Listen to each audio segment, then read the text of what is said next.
சின்ன மருமகள்ல அடுத்து என்ன நடக்க போகுது வாங்க பார்க்கலாம். மீண்டும் வந்துட்டு நம்ம தமிழ சேது ஏத்துக்கிட்டா நல்லா இருக்கும்னு சொல்றவங்க மறக்காம லைக் பண்ணிட்டு, இந்த வீடியோ வந்துட்டு ஸ்கிப் பண்ணாம பாருங்க.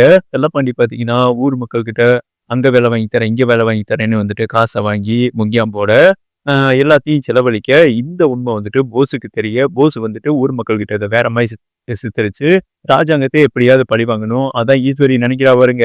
இந்த கம்ப்ளைண்ட்ட போலீஸார் எடுத்து ராஜாங்கத்த தர தரன்னு இழுத்துட்டு போனாங்கன்னா இந்த மாதிரி லஞ்சம் வாங்கியிருக்கான்னு, இவனே வந்துட்டு நானுகிட்ட தூக்குல தொங்கிடுவான். அதுக்கப்புறம் இந்த சொத்த நானும் என் பையனும் வந்துட்டு அபகரிச்சுருவோம்னு மனசுக்குள்ளேயே நினைச்சுக்கிட்டு இருக்கா. இது மட்டும் நடந்துருன்னு. ஆனா நடக்க விட்டுருவாங்களா நம்ம தமிழு? தமிழுக்கு இந்த உண்மை தெரிய வருதுங்க. செல்லப்பாண்டிய விறுவிறுன்னு கூட்டிட்டு போறாங்க. இங்க பாரு, ஊர் மக்கள் வந்துட்டு என்னதான் மாமா மேல புகார் குடுத்தாலும், எல்லா தவறுக்கும் வந்துட்டு நான் தான் காரணம். ராஜாங்கத்துக்கு இதுக்கு எந்த சம்மந்தமும் இல்லைன்னு நீ அப்ரூவ்ட் ஆயிரு. உள்ள போயிரு. அந்த மாரி வந்துட்டு சொல்லி அனுப்பிடுறாங்க. போலீஸ் ஸ்டேஷனுக்கே போயிடுறாங்க. எல்லா தப்பையும் எங்க அப்பா தான் பண்ணாரு. இதுக்கும் ராஜாங்க மாமாவுக்கும் எந்த சம்மந்தமே இல்ல. அவர் வந்துட்டு அப்படி பண்றாளா? உடனே போலீஸாருமே சொல்றாங்க.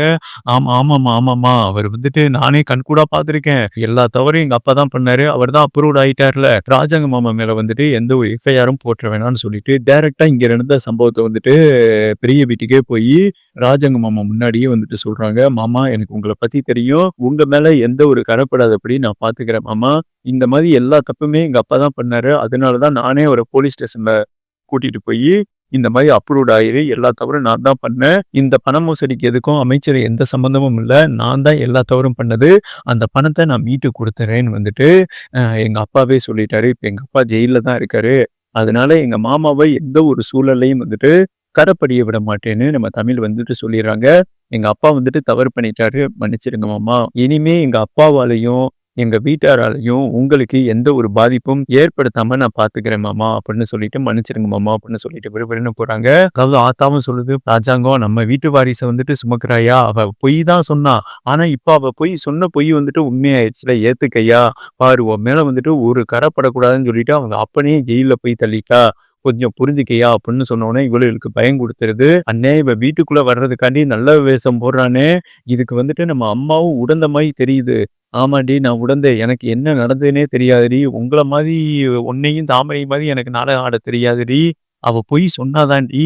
ஆனா அந்த பொய் வந்துட்டு உண்மையா இருக்குல்ல. இப்ப அவ டாக்டருக்கு செக் பண்ணிக்கிட்டு தான் இருக்கா. அவ வயித்துல வாரிசை தாண்டி சுமந்துகிட்டு இருக்கா. ராஜாங்கம் கொஞ்சமாவது புரிஞ்சுக்கையா? உங்க அம்மா உங்ககிட்ட இதுவரை எதுவும் கேட்டதில்ல. தமிழ வந்துட்டு ஏத்துக்கையா? நம்ம வீட்டு வாரிச சுமக்குதியா? அப்படின்னு சொன்னோனே, இதுல நான் முடிவெடுக்கிறது எதுவும் இல்லாதா? சேது என்ன முடிவெடுக்கிறானோ அதுதான் அப்படின்னு சொல்லிட்டு கோவமா போயிறாரு. சேது அவனே மனசு இறங்கி வந்துட்டாயா?